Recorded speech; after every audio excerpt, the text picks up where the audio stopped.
ஃபேஸ்புக்ல நீங்க ஆன்லைன்ல இருந்தாலும் நீங்க ஆன்லைன்ல இருக்கீங்க அப்படின்றது யாருக்குமே தெரியக்கூடாது அப்படின்னு நினைச்சீங்கன்னா அதை எப்படி வந்து ஹைட் பண்றது அப்படிங்கறதான் பார்க்க போறோம். ஃபேஸ்புக்கோட ஆக்டிவ் ஸ்டேட்டஸ் எப்படி ஹைட் பண்றது அப்படிங்கறதான் பார்க்க போறோம். பார்க்கறதுக்கு முன்பாக சேனலை சப்ஸ்கிரைப் பண்ணிக்கோங்க. வீடியோக்குள்ள போலாம். ஃபேஸ்புக் ஆப் வந்து ஓபன் பண்ணிடுங்க. ஓபன் பண்ணிட்டு சைட்ல 3 லைன்ஸ் பட்டன் இருக்கும், அதை கிளிக் பண்ணிருங்க. அதை கிளிக் பண்ணிட்டு கீழே ஸ்க்ரால் பண்ணீங்க அப்படின்னா செட்டிங்ஸ் அண்ட் பிரைவசி ஆப்ஷன் இருக்கும். அந்த ஆப்ஷன் கிளிக் பண்ணிட்டு செட்டிங்ஸ் ஆப்ஷனை கிளிக் பண்ணிருங்க.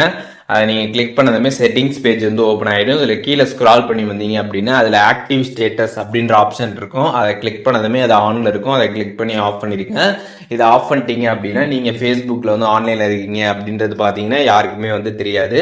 அதே நேரத்தில் இன்னொரு விஷயமும் நீங்கள் தெரிஞ்சுக்கணும். இந்த மாதிரி நீங்கள் வந்து உங்களோட ஆக்டிவ் ஸ்டேட்டஸ் ஹைட் பண்ணிட்டீங்க அப்படின்னா மற்றவங்க வந்து ஆன்லைனில் இருந்தாலும் அந்த ஒரு டீட்டெயில்ஸும் பார்த்தீங்கன்னா உங்களுக்கு வந்து தெரியாது. நீங்கள் ஹைட் பண்ணிட்டீங்கன்னா மற்றவங்களோட ஆன்லைன் ஸ்டேட்டஸையும் பார்த்தீங்கன்னா நீங்கள் வந்து பார்க்க முடியாது. அதையும் வந்து தெரிஞ்சுக்கோங்க.